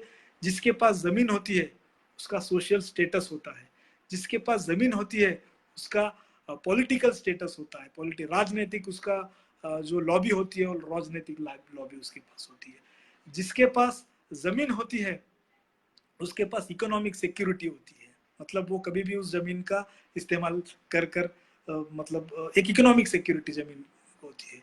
जिसके पास जमीन होती है उसके पास एक सोशल स्टेटस होता है, लोगों का उसके प्रति देखने का नजरिया अलग होता है। तो इसलिए बाबा साहब ने ये जाना था, बखूबी जाना था। इसलिए बाबा साहब ने कहा था कि जो वंचित घटक है हमारे समाज के, उनके पास कोई जमीन नहीं, वो भूमिहीन है, वो दूसरों के जमीन पर काम करते, रोजी रोटी मिलने के लिए दूसरों के पास काम करते, उनके पास कोई जमीन नहीं है, तो उन्हें भी जमीन मिलनी चाहिए। तो बाबा साहब ने अपने राज्य समाजवाद में बहुत अहम भूमिका जो की थी, अहम जो मुद्दा कहा था कि इस देश के पूरे कृषि क्षेत्र का, कृषि के जमीन का राष्ट्रीयकरण होना चाहिए, ताकि सभी लोगों का जो सोशल राइट्स मैंने कहा है, जिसे राजनैतिक सामाजिक लोकतंत्र जो मैंने कहा था, वो सामाजिक लोकतंत्र लाने में इस कृषि क्षेत्र की बहुत अहम भूमिका, राष्ट्रीयकरण की बहुत अहम भूमिका थी, ऐसा बाबा साहब का मानना था। इसीलिए उन्होंने राज्य समाजवाद के माध्यम से कृषि का राष्ट्रीयकरण क्यों करना चाहिए, उद्योग क्षेत्र का राष्ट्रीयकरण क्यों करना चाहिए, इसे हमें आज की तारीख में जानना बहुत जरूरी है। अब कुछ मैं एविडेंसेस देना चाहूंगा आज के अर्थव्यवस्था के। अभी बहुत सारे लोगों का ऐसा कहना है कि जो पब्लिक सेक्टर थे, मतलब जो गवर्नमेंट अंडरटेकिंग्स थे, मतलब प्राइवेटाइजेशन करने का जो जो 1980 के दशक में, 90 के दशक में हमने प्राइवेटाइजेशन किया था। क्यों किया था? क्योंकि हमारे पब्लिक सेक्टर अंडरटेकिंग की परफॉर्मेंस ठीक नहीं थे, इसलिए हमने प्राइवेटाइजेशन किया, ऐसा कहना है। अगर आज आप सिचुएशन देखोगे तो आज हर आदमी की भावना देखिए, गवर्नमेंट हॉस्पिटल में काम करते हुए डॉक्टर की तरफ हम किस भावना से आज देखते हैं, और प्राइवेट हॉस्पिटल जो बंद रखे हुए हैं आज, उस डॉक्टरों को हम किस भावना से देखते हैं। आज आरोग्य कर्मी जो काम कर रहे हैं, सफाई कर्मचारी जो गवर्नमेंट के सर्विसेज में काम कर रहे हैं, उसको आप किस भावना से देखते हैं। और प्राइवेट डॉक्टरों को, प्राइवेट दवाखाने जो आज बंद रखे हुए, गवर्नमेंट ने कहने के बावजूद भी बंद रखे हुए, उसको आप किस नजरिए से देखते हैं। अगर मतलब जब हम पर बीतती है तब हमें समझ में आता है कि राज्य का क्या महत्व होता है, गवर्नमेंट का क्या महत्व होता है। आज हम लोगों पर बीत रही है तो हम लोगों की भावना, एक थोड़े देर के लिए आप सोचिए कि जिस तरीके से हमने उद्योगों का प्राइवेटाइजेशन किया है, जिस तरीके से हमने प्राइवेट सेक्टर का इंप्लीमेंटेशन किया है, क्या आप सोचेंगे हम इस देश के डिफेंस का भी प्राइवेटाइजेशन करना आप कभी सोच सकते हैं? नहीं सोच सकते। क्यों नहीं सोच सकते? जब आप डिफेंस का प्राइवेटाइजेशन करेंगे तब आपको वहां पर एक डर आपके मन में महसूस होगा। क्यों होगा? क्योंकि आपको लगेगा भी मैं अभी इनसिक्योर हूं। वो सेक्टर आप क्यों गवर्नमेंट के पास रखने की बात कहते हैं? क्यों कहते हैं? वहां पर लोग मरने मिटने के लिए तैयार होते हैं क्योंकि वो गवर्नमेंट सेक्टर में है, इसलिए होते हैं। आज भी हमारे गवर्नमेंट सेक्टर में काम करने वाले कर्मचारी मरने मिटने के लिए तैयार है, और मरने मिटने के लिए वो, क्योंकि वो गवर्नमेंट सेक्टर में काम कर रहे हैं। एक भावना है राष्ट्र के प्रति, एक भावना है देश के प्रति, इसलिए वो काम कर रहे हैं। इसी तरीके से हमारे प्राइवेट जो जिस उद्योगों का हमने प्राइवेटाइजेशन किया है, उसी तरीके से हम उसका नेशनलाइजेशन कर क्यों नहीं चला सकते? क्यों हम वो एक राष्ट्र की भावना पैदा, और वहां पे राष्ट्र की प्रति भावना पैदा नहीं कर सकते? यह बहुत सोचने वाला मुद्दा है। जब जब कभी हम प्राइवेटाइजेशन को समर्थन करके जो बात करते हैं ना, तो उनको यह बात समझनी होगी। एक भावना होनी चाहिए देश के प्रति। बाबा साहब ने कहा था, I am the first Indian and last Indian. क्यों कहा था? कि देश के उन्नति के प्रति, देश के प्रगति के प्रति बाबा साहब की वो भावना थी, जो भावना आज हमारे डॉक्टरों के प्रति है, जो भावना आज डिफेंस के सभी लोगों की अपने देश के प्रति होती है। मरने मिटने के लिए तैयार होते हैं। क्यों होते हैं? अब अगर आप उस सेक्टर को प्राइवेट कर देंगे तो वो मरने मिटने के लिए तैयार होंगे? नहीं होंगे, क्योंकि कोई भावना वहां पर नहीं होती है, कोई राष्ट्र की भावना के प्रति वहां पर भावना नहीं होती है। तो यह हमें समझना होगा। इस देश के जो राष्ट्रीयकृत उद्योग, बाबा साहब ने जो कहा था, राज्य समाजवाद के माध्यम से, राज्य समाजवाद के माध्यम से हम इस तरीके से लोगों के राजनीतिक लोकतंत्र के साथ ही लोगों को आर्थिक लोकतंत्र और सामाजिक लोकतंत्र दे सकते हैं। यह बाबा साहब ने राज्य समाजवाद के माध्यम से कहा था। तो हमें एक यहाँ पर मैं एग्जांपल देना चाहूंगा। आज मैंने अभी कुछ बातें यहाँ पर रखी थी कि देहात में जो लोग रहते हैं उनका जमीन का राष्ट्रीयकरण करना बहुत जरूरी है, क्यों जरूरी है वगैरह, ये बड़े थ्योरेटिकल मैंने सब बताया है। अगर आप अपने देश में देखोगे तो 1950 के बाद plan development of Indian economy, नियोजन के माध्यम से अपने अर्थव्यवस्था का विकास करने का जो प्रयास हुआ था, 1950 से लेकर 1965 तक लैंड रिफॉर्म्स, मतलब जिसे हम कहते हैं लैंड रिफॉर्म्स, जो कायदे हमने बनाए थे, tenancy reforms, agriculture, ceiling on agriculture, जिनके पास ज्यादा की जमीन है वो ज्यादा जमीन निकाल कर भूमिहीनों में बांटना, मतलब सभी को जमीन देने का प्रावधान करना, इसकी कोशिश हमने की थी 1950 से 1965 तक। 65 के बाद जब हमारे पास अनाज का कमतरता थी, अनाज के पैदावार को बढ़ाने के लिए हमने हरित क्रांति की थी। फिर उसके बाद हमने जमीन बांटने का मुद्दा बाजू में रख दिया और अनाज की पैदावार बढ़ाने की कोशिश में हम लगे रहे 1965 के बाद। लेकिन इन 15 सालों में क्या हुआ? 15 सालों में जितने भी कानून बनाए गए हैं, जमीन की सभी को बराबर डिस्ट्रीब्यूशन करने के लिए जो भी कानून बनाए गए हैं, तो वो टेनेंसी लॉज होंगे, एबॉलिशन ऑफ इंटरमीडिएट्स के लॉ होंगे, उसके बाद ceiling on agricultural land holdings के जो भी कानून होंगे, जो भी कानून बनाए गए थे जमीन के इक्वल डिस्ट्रीब्यूशन के लिए, जो 15 साल तक हमने अमल किए थे, उसमें से केवल 6% एग्रीकल्चरल लैंड ही हम डिस्ट्रीब्यूट कर पाए हैं। मतलब कल्टीवेबल लैंड, जिस कृषि क्षेत्र में जो खेती होती है, कल्टीवेबल लैंड जो है, वो कल्टीवेबल लैंड के खाली 6% लैंड, 6% लैंड ही हम डिस्ट्रीब्यूट कर पाए हैं। बाकी का लैंड डिस्ट्रीब्यूट हमने नहीं किया है। मतलब 94%, 94% ऑफ लैंड हमने डिस्ट्रीब्यूट नहीं किया है। ओनली 6% ऑफ लैंड हमने डिस्ट्रीब्यूट किया है, गरीबों में बांटा है, भूमिहीनों में बांटा है। बाकी का क्या है? बाकी का जमींदारों के पास ही पड़ा रखा है। अगर और आप देखोगे, हाल ही के जो आंकड़े आप देखोगे, 2013 में लैंड एंड लाइफ स्टॉक सर्वे के गवर्नमेंट ऑफ इंडिया के आंकड़े हैं। अभी उस 2013 के बाद 2023 में फिर आंकड़े नए से आएंगे। हाल ही में जो आंकड़े दिए हैं, उन स्टैटिस्टिकल डाटा पर हम जब नजर डालते हैं तो हमें पता चलता है कि इस देश में 83%, मतलब 83%, 83% ऐसे किसान हैं जिनके पास, जिन्हें मार्जिनल फार्मर्स हम कहते हैं, जिन्हें हम कहते हैं सीमांत शेतकरी, मार्जिनल फार्मर्स। मतलब अपने पास जो जमीन है, उस जमीन को, अपने पास जो जमीन है, उस जमीन के बलबूते अपने कुटुंब का वो उदर निर्वाह कर सकते हैं या नहीं कर सकते, बहुत मुश्किल है। उन्हें मार्जिनलाइज फार्मर कहते हैं। मतलब अपने कुटुंब का उदर निर्वाह वो नहीं कर सकते, इतनी जमीन उनके। ऐसे 83% लोग हैं जिनके पास मार्जिनल लैंड है, बहुत कम जमीन है। उसमें 10% ऐसे लोग हैं जिन्हें हम स्मॉल फार्मर्स कहते हैं। स्मॉल फार्मर्स मतलब तकरीबन लैंडलेस, जिनके पास कोई जमीन नहीं है, स्मॉल फार्मर्स, कम जमीन है, मार्जिनल फार्मर्स मतलब जिनके पास कम जमीन है, वो 93% है। अपने हमारे देश में 93% ऐसे लोग हैं कि जो लोग अपने पास जो जमीन है, उस जमीन के माध्यम से अपने कुटुंब का पालन पोषण नहीं कर सकते। और दूसरी ओर हम देखेंगे तो 7% ऐसे लोग हैं जो बिग फार्मर्स, लैंडलॉर्ड जिसे हम कहते हैं, बड़े पैमाने पर जो खेती करते हैं, बिग फार्मर्स जिन्हें हम कहते हैं, ऐसे 7% लोग हैं। इन 7% लोगों के पास इस देश की 45% जमीन है, और इन 90% लोगों के पास इस देश की केवल 50% जमीन है। तो आप आज भी देख सकते हैं, आज के आंकड़े हैं ये। अगर आप शेड्यूल्ड कास्ट और शेड्यूल्ड ट्राइब्स की बात अगर करें, तो इस देश के 83% शेड्यूल्ड कास्ट और शेड्यूल्ड ट्राइब्स ऐसे हैं जिनके पास 1 हेक्टर से भी कम जमीन है। 1 हेक्टर से कम जमीन मतलब पूरी जमीन क्या खेती करने के लिए इस्तेमाल नहीं करते, हम रहने के लिए कुछ जमीन इस्तेमाल करते हैं, घर बनने के लिए कुछ जमीन इस्तेमाल करते हैं।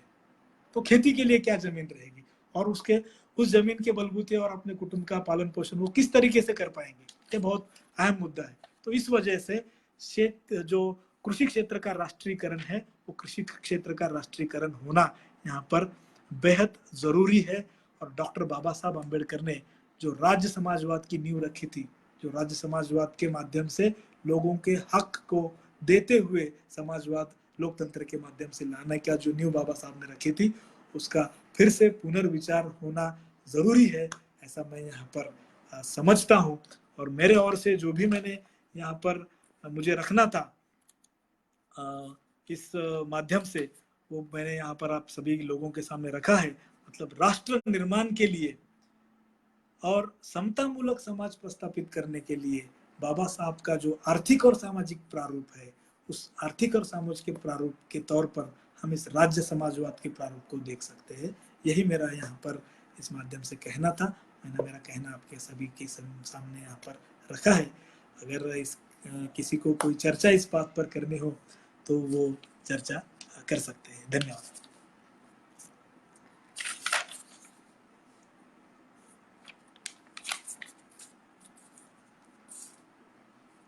हर्षवर्धन।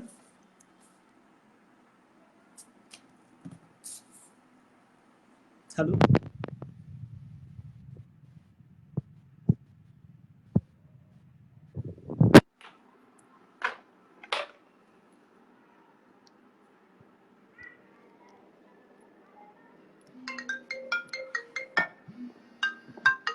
Hello hello. हाँ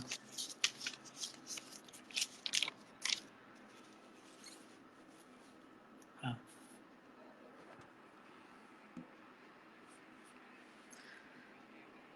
हाँ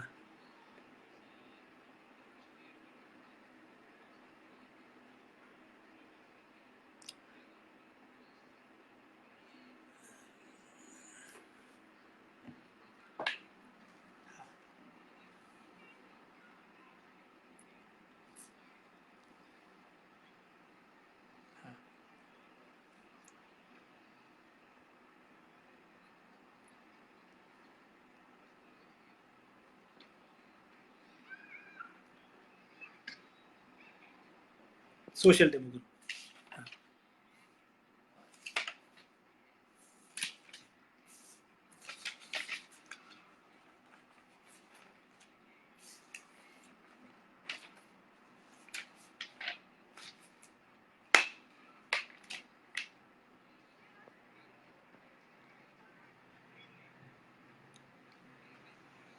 अच्छा ठीक है, मैं समझ, हाँ, 3-4 सवाल है, एक एक सवाल का मैं जवाब यहाँ पर देना चाहूंगा। आपका तो कॉल चालू रहे, ये चालू ही रहेगा ना? मतलब हाँ, ओके। हाँ ठीक है। अब हाँ, अच्छा पहला, हाँ, अब मैं कुछ सवाल मैं अगर भूल जाऊंगा तो मैं आपको कॉल करने के लिए कहूंगा, ठीक है? हाँ, पहला सवाल आपका ये था, पहला सवाल एक बार फिर मैं यहाँ पर आपको बताना चाहूंगा। पहला सवाल आपका ये था कि चाइना और रशिया में जो राष्ट्रीयकरण जमीन का हुआ था, उस राष्ट्रीयकरण का और भारत में हुए हुए राष्ट्रीयकरण का, पहला सवाल जो यहाँ पर आया है, उसमें चाइना में और रशिया में जो राष्ट्रीयकरण हुआ था, उस राष्ट्रीयकरण का और भारत में जो प्रस्ताव बाबा साहब ने राष्ट्रीयकरण के लिए रखा था, उस राष्ट्रीयकरण का क्या फर्क है? मैं बिल्कुल सही हूं ना? यही सवाल था ना? तो इस पे मैं कहना चाहूंगा कि जो चाइना में और रशिया में जो राष्ट्रीयकरण हुआ था, उस राष्ट्रीयकरण का अहम मुद्दा क्या था, यह हमें सोचना चाहिए। रशिया में जो राष्ट्रीयकरण हुआ था, उस राष्ट्रीयकरण के पीछे जो लेनिन की आइडियोलॉजी थी, लेनिन का ऐसा कहना था कि जो हमारे यहाँ के किसान हैं, वो किसान का जो शोषण होता है, जमींदारों के पास और से जो शोषण होता है, उस शोषण को रुकाने के लिए हमें राष्ट्रीयकरण करना चाहिए। लेकिन रशिया ने अपने राष्ट्रीयकरण के लिए स्टेट फार्मिंग और कलेक्टिव फार्मिंग, ये दो मॉडल अपनाए थे। स्टेट फार्मिंग और कलेक्टिव फार्मिंग, ये दो मॉडल अपनाए थे। कलेक्टिव फार्मिंग का मतलब, एक गांव है, उस गांव का पूरा जमीन उस गांव के लोगों का होगा, और उस जिस तरीके से गवर्नमेंट के पास से जो गाइडलाइंस आते हैं, उस गाइडलाइन के हिसाब से उस जमीन को कल्टीवेट करना पड़ेगा, और उसका जो भी इनकम मिलता है वो गवर्नमेंट के पास जाएगा और लोगों को गवर्नमेंट से सैलरी मिलेगी। कलेक्टिव फार्मिंग का ये प्रावधान था। दूसरा स्टेट फार्मिंग जो था, स्टेट फार्मिंग में पूरी जमीन ये सेंट्रल गवर्नमेंट के पास रहेगी, और सेंट्रल गवर्नमेंट से डायरेक्ट आदेश आएंगे, और सेंट्रल गवर्नमेंट में जो कहेगा उस तरीके से उस जमीन का कल्टीवेशन होता था। लेकिन यहाँ पे हमें समझना होगा कि जो चाइना और रशिया, रशिया ने 1917 में जो राज्य क्रांति करने के बाद उनको क्या हासिल करना था, तो उनका इकोनॉमिक डेवलपमेंट उन्हें करना था। इकोनॉमिक डेवलपमेंट करने के लिए चाइना को, सॉरी, इकोनॉमिक डेवलपमेंट को चाइना को, रशिया को करने के लिए उन्होंने क्या किया था, एग्रीकल्चरल सेक्टर को उन्होंने एक माध्यम के तौर पर इस्तेमाल किया था। लोगों के हक क्या होंगे, लोगों का शोषण हो रहा, मतलब किसानों का शोषण हो रहा है क्या, यह उन्होंने नहीं सोचा। उन्होंने क्या सोचा कि हमें हमारे राष्ट्र का विकास करना है, हमें राष्ट्र का डेवलप करना है, और इसलिए हमें क्या करना होगा, तो हमें एक चीज करनी होगी, तो एग्रीकल्चर पे से हमें सरप्लस लेना होगा, और वो सरप्लस ले करके इंडस्ट्री डेवलप करनी होगी, और उस माध्यम से हमें इंडस्ट्रियल डेवलपमेंट भी करना है और एग्रीकल्चरल डेवलपमेंट भी करना है। इसमें लोगों का हक क्या है, लोगों को, मतलब जो किसान थे, जो लोग थे, उस लोगों के हक के बारे में उन्होंने नहीं सोचा था। जो भी प्रोडक्शन होगा कृषि क्षेत्र में, उस प्रोडक्शन का करना क्या है, एक तो एक्सपोर्ट करना है, इनकम कमाना है, और टेक्नोलॉजी इंपोर्ट करना है, और दूसरा क्या करना है कि जो कारखानों में काम करने वाले शहरों में जो लोग हैं उनको अन्न धान्य, और देश को जो अन्न धान्य लगते हैं वो अन्न धान्य सप्लाई करने का काम एग्रीकल्चर सेक्टर को करना है।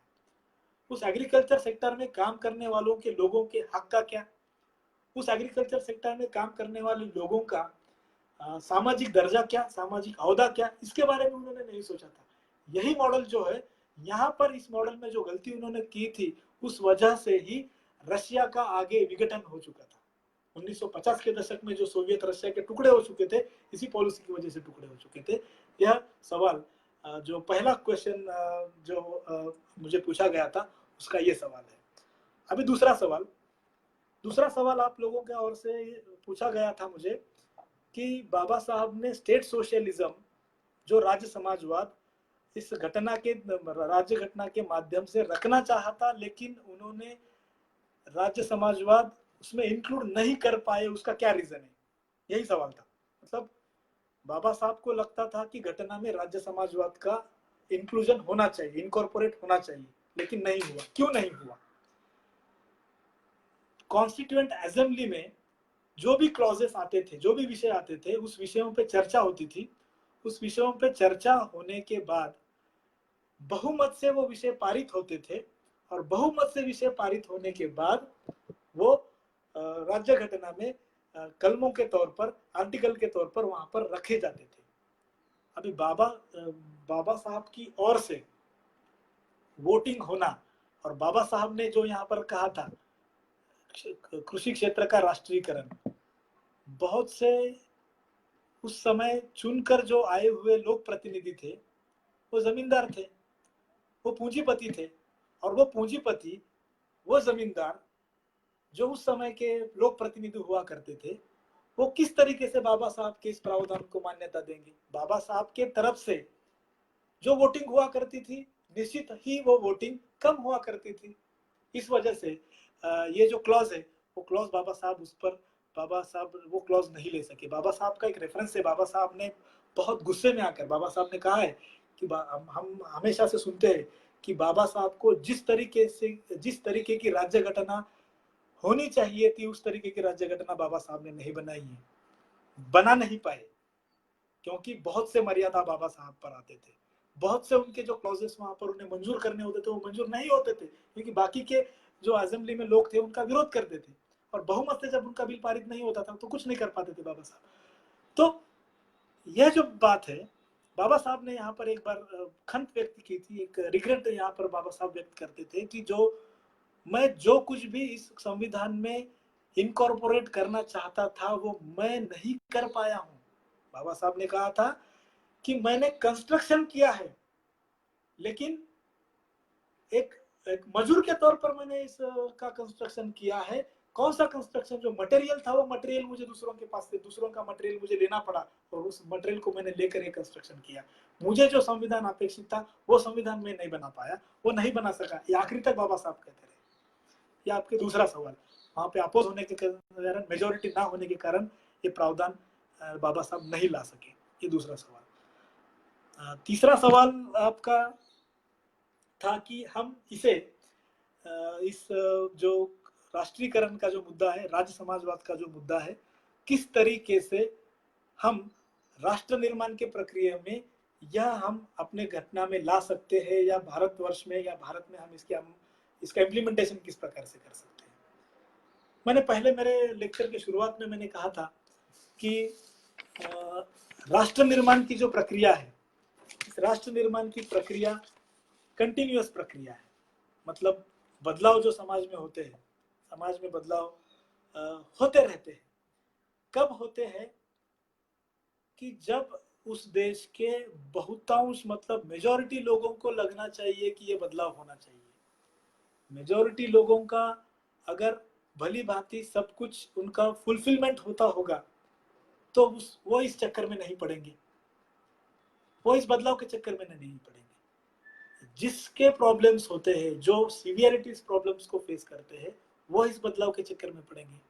मतलब मैं मेरे इस सवाल का जवाब देते समय मैं एक आखिरी बार मैं ये कहना चाहूँगा कि जब तक बहुत से लोगों का मतलब मेजॉरिटी ऑफ पीपल इस बदलाव को लाने की कोशिश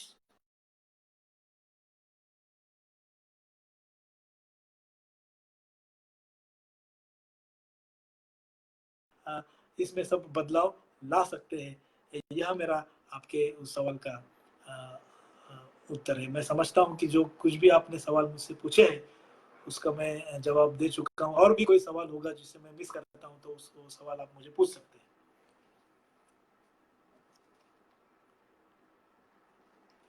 और कोई सवाल या मैंने जो उत्तर दिया है उसमें और कोई चर्चा कोई करना चाहता है?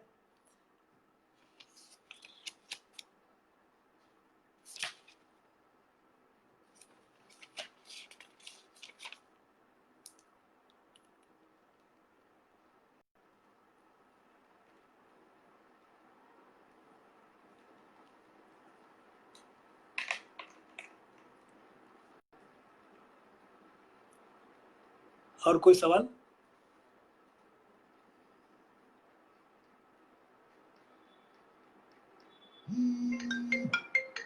Hello hello.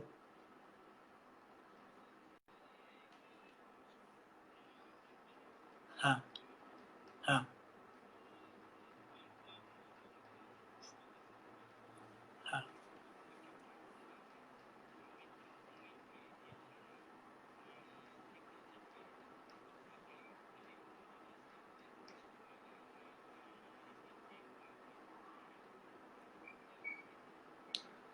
हाँ, बिल्कुल आपका सवाल। हाँ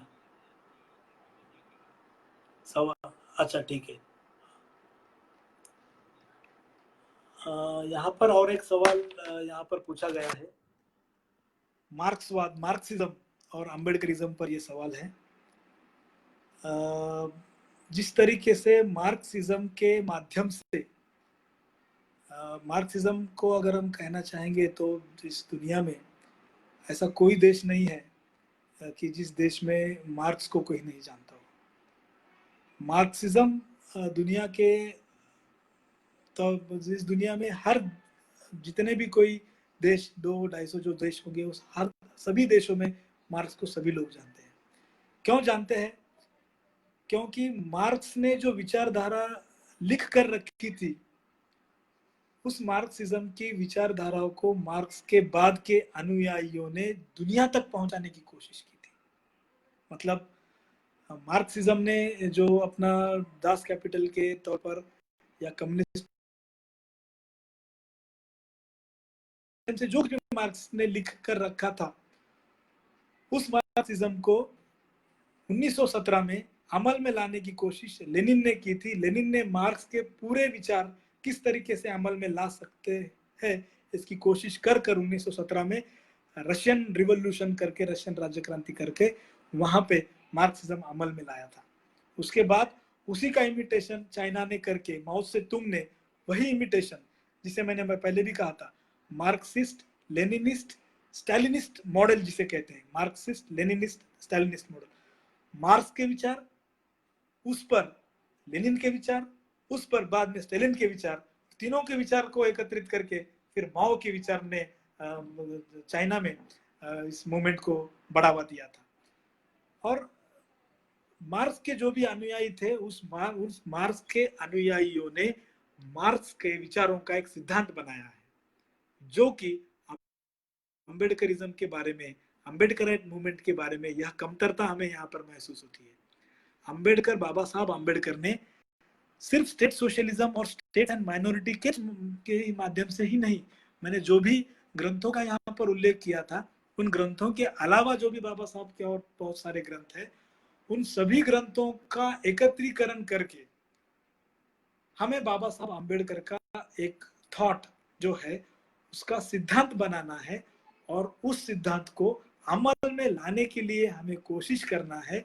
उस सिद्धांत को हमें दुनिया भर तक पहुंचाना है। तभी अम्बेडकराइट मूवमेंट जिसे हम अम्बेडकरिज्म कहते हैं अम्बेडकरिज्म बहुत ज्यादा पैमाने तक बहुत ज्यादा तौर पर अनेक देशों तक हम पहुंचा सकते हैं। ये कमतरता, ये कमी हो रही है।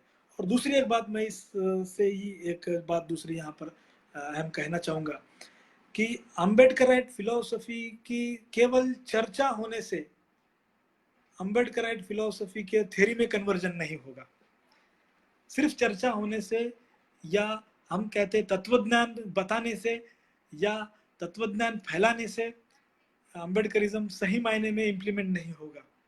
जब तक हम प्रैक्टिकली जन समुदाय तैयार तैयार कर करके उस जन समुदाय के माध्यम से ये फिलॉसफी जब तक हम इम्प्लीमेंटेशन के दौर तक नहीं ले जा सकते, तब तक अम्बेडकरवाद, अम्बेडकराइट मूवमेंट सही मायने में बाबा साहब अम्बेडकर के विचारों का इम्प्लीमेंटेशन नहीं कर सकती है। सिर्फ फिलॉसफी की चर्चा कर कर कोई नहीं, कुछ नहीं होगा। उस फिलॉसफी को इम्प्लीमेंट करने के माध्यम से हमें सोचना होगा। बाबा साहब के जो फिलॉसफी है उसकी थियरी बनाने के बारे में हमें सोचना होगा। और यहाँ पर और एक मैं अहम बात यहाँ पर कहना चाहूंगा कि बाबा साहब ने रिवॉल्यूशन एंड काउंटर रिवॉल्यूशन में बताया था कि बुद्धिस्ट जो गौतम बुद्ध थे, गौतम बुद्ध ये दुनिया के पहले सोशल रिफॉर्मिस्ट है जिन्होंने सोशल रिफॉर्म्स किए हैं। मतलब काउंटर रिवॉल्यूशन मतलब जो बुद्धिज्म था, वो बुद्धिज्म के फिलोसफी को बाद में हिंदुइज्म ने ये हिंदुइज्म का ही एक पार्ट है यह कहकर उस फिलोसफी को नेस्तनाबूद करने की कोशिश की थी। भारत में बुद्धिज्म के बाद मुस्लिम्स भी यहाँ पर आए, लेकिन मुस्लिमों से वो धोखा नहीं हुआ बुद्धिज्म को जो धोखा हिंदुइज्म से बुद्धिज्म को हुआ है। क्यों हुआ है? मुस्लिम जो थे, इस्लामिक जो थे, इस्लामिक का क्या कहना था? हम इस्लाम है अलग आइडेंटिटी, आप बुद्धिस्ट हो अलग आइडेंटिटी, आप हिंदू हो अलग आइडेंटिटी। हम ये कहते हैं, आप ये नहीं कहते। लेकिन हिंदुइज्म ने क्या किया, फॉर एग्जाम्पल के तौर पर हम बता सकते हैं, हिंदुइज्म ने क्या किया एग्जाम्पल के तौर पर हम बता सकते हैं कि गौतम बुद्ध है विष्णु का रूप है, गौतम बुद्ध है हिंदुइस्ट फिलोसफी का एक पार्ट है। इस तरीके से उन्होंने गौतम बुद्ध के फिलोसफी को डाइवर्ट कर करके हिंदुइज्म का एक पार्ट है, इस तरीके से उन्होंने बता करके भारत में से बुद्धिज्म का जो प्रभाव है वो कम करने की कोशिश की, और उस प्रभाव कम करने में वो यशस्वी भी हुए हैं बहुत ज्यादा तौर पर। जो बुद्धिज्म इंडिया के बाहर चलेगा वहां पर बुद्धिज्म है, लेकिन जो इंडिया में बुद्धिज्म था वो बुद्धिज्म पूरा कम करने में ये हिंदुइज्म की बहुत अहम, उन्होंने यहाँ पर षड्यंत्र रचा था।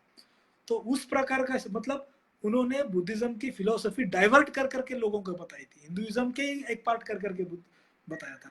उसी तरीके का धोखा अम्बेडकराइट मूवमेंट और अम्बेडकरिज्म को आगे चलकर हो सकता है।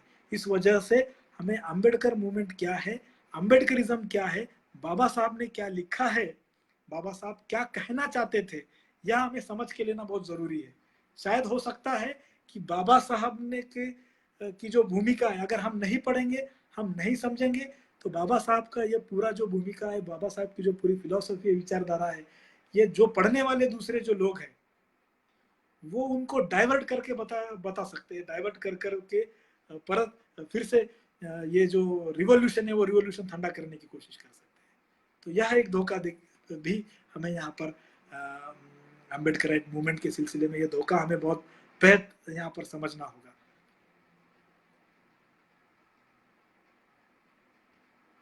साम्यवाद और राज्य साम्यवाद में क्या फर्क है? यहाँ एक सवाल यहाँ पर आया है, साम्यवाद में और राज्य साम्यवाद में क्या फर्क है?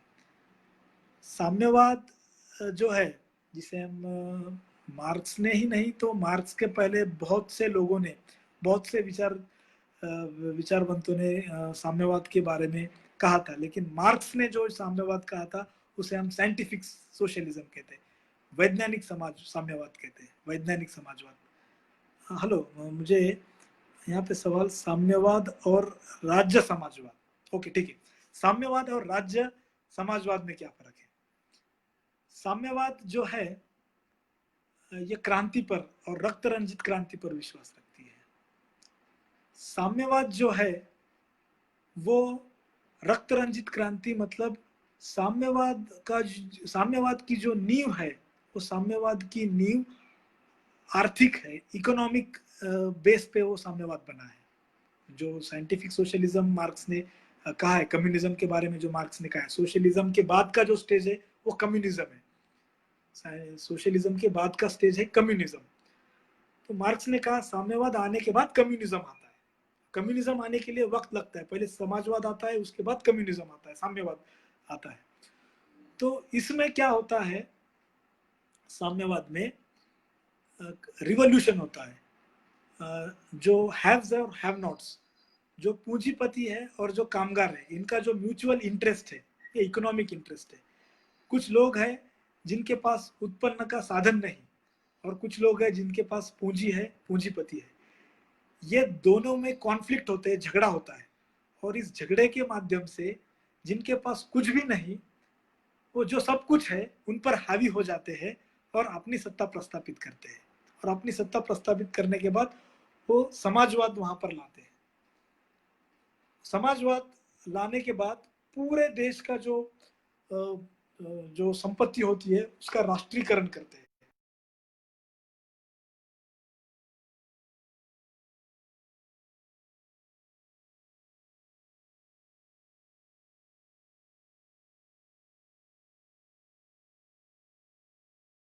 100%। हाँ, समाजवाद में धीरे धीरे ये प्रक्रिया चलती है, धीरे धीरे ये प्रक्रिया समाजवाद में, सॉरी, धीरे धीरे मतलब जो भी प्राइवेट सेक्टर है उनका पब्लिक सेक्टर करने की प्रक्रिया जब चलती है, उस प्रक्रिया को समाजवाद कहते हैं। उस प्रक्रिया को समाजवाद 100% जब पूरा पब्लिक प्रॉपर्टी हो जाता है, उस पब्लिक प्रॉपर्टी 100% हो जाने के बाद राज्य की कोई भी भूमिका नहीं रहती, ऐसा मार्क्स का कहना है। और ऑटोमेटिक वो समाज साम्यवाद की ओर जाता है, जहां पर 100% जो है वो पूरा पब्लिक प्रॉपर्टी हो जाती है। और बाबा साहब ने जो राज्य समाजवाद कहा है, वो राज्य समाजवाद की संकल्पना साम्यवाद से बहुत अलग संकल्पना है। बाबा साहब को स्टेट मतलब राज्य पर विश्वास था। बाबा साहब ने राज्य को महत्व दिया था, मतलब कोई तो राजकीय सत्ता, यंत्रणा जिसे हम कहते हैं एडमिनिस्ट्रेशन, उस पर बाबा साहब का विश्वास था। और राज्य समाजवाद में लोगों के हक के बारे में बाबा साहब ने बात की। बाबा साहब ने ओनली इकोनॉमिक बेस, मतलब पैसे है या पैसे नहीं, जिसके पास पैसे नहीं वो कामगार जो काम करते हैं, जिसके पास पैसे है वो पूंजीपति, इन दोनों के कॉन्फ्लिक्ट में से साम्यवाद बना है। लेकिन यहाँ पर दिक्कत, यहाँ पर समस्या अलग है। कास्ट सिस्टम में एक सोशल आइडेंटिटी लोगों को मिलना चाहिए, सामाजिक दर्जा मिलना चाहिए, सामाजिक औहदा लोगों को मिलना चाहिए, इकोनॉमिक राइट्स हर एक आदमी को मिलना चाहिए। सोशल बेसिस पर जो डिस्क्रिमिनेशन होता है, जो भेदभाव होता है, वो भेदभाव दूर होने के माध्यम से बाबा साहब ने राज्य समाजवाद यहाँ पर रखा है। इस वजह से सोशल बेस है, इकोनॉमिक बेस तो है ही, लेकिन सोशल समाजवाद की फिलॉसफी में है, जो कि साम्यवाद की फिलॉसफी में कोई भी प्रकार का सोशल बेस आपको वहां पर नजर नहीं आता है। दो क्लासेस में हुए वाला जंग, उसे हम उसके माध्यम से वो साम्यवाद का जन्म हुआ है। लेकिन यहाँ पे अनेक जो जाति है, अनेक जातियों को समान दर्जा देने के लिए जो प्रयास है, वो प्रयास राज्य समाजवाद में किया गया है। दो कॉन्फ्लिक्ट में झगड़े नहीं है यहाँ पर, यह फर्क है। हाँ, और एक बात, बाबा साहब ने राज्य समाजवाद लोकतांत्रिक माध्यम से लाने का प्रयास किया था। हेलो, हेलो, हाँ हेलो, ओके, ओके, बंद करू काय? कुठं करू ऑन स्पीकर? ह्याच्यात स्पीकर आहे? हाँ, ओके।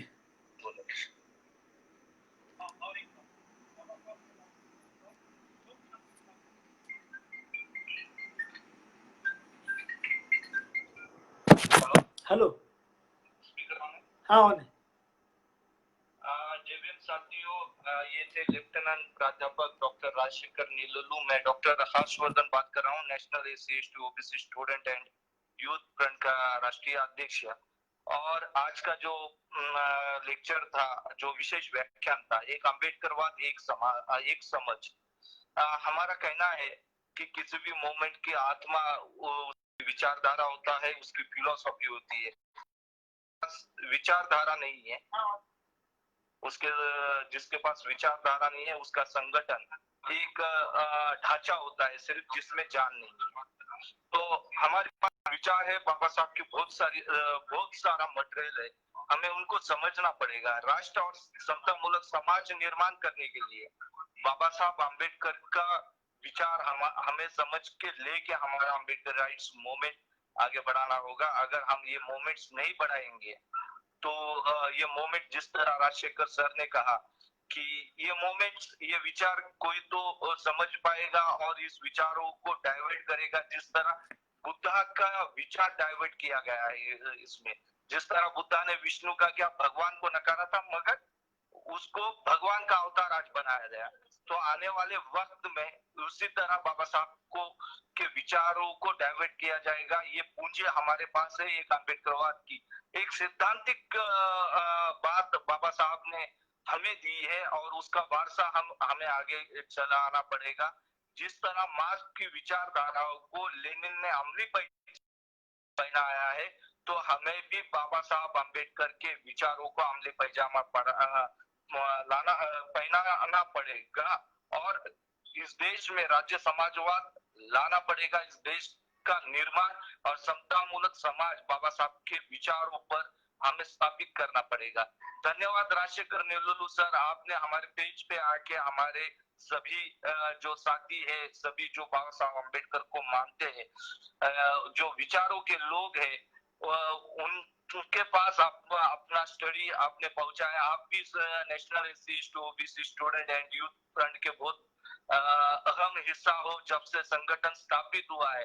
मेरे ख्याल से 22 साल से आप हमारे साथ हो और संगठन के एक्टिविस्ट रहे हो। आप अभी सातारा के इतने बड़े कॉलेज में, जिस कॉलेज का निर्माण मेरे ख्याल से भावराव पाटिल, कर्मवीर भावराव पाटिल ने किया। ऐसे कॉलेज में आप शिक्षकों, आपके सामाजिक और वैचारिक भूमिका को हमारा सलाम, और इसी तरह हमें मार्गदर्शन करते रहिए। जे भी सभी लोगों को ये कहना चाहता हूँ, इस पेज का ये लेक्चर ज्यादा से ज्यादा लोगों तक पहुंचाइए। ये पूंजी है, ये कोई गाना नहीं है इमोशनली, ये कोई इमोशनली भाषण नहीं है कि लोगों को भड़काना। ये समझ की बात है, अम्बेडकर, बाबा साहब अम्बेडकर को समझने की बात है, उनके त्याग और बलिदान को समझने की बात है, उनकी फिलोसॉफी को समझना, क्योंकि उन्होंने ये त्याग बलिदान एक फिलोसॉफी और एक राष्ट्र और समतामूलक समाज निर्माण करने के लिए पूरी कुर्बानियां दी है। तो आप इस विचार को समझिए। मैं इतनी ही आप सभी से विनती करता हूँ, आप सभी को नमो बुद्धाय, जय भीम, जय फुले, जय सावित्री, जय पेशा। धन्यवाद राजशेखर सर। सर हेडफोन कान को लगा।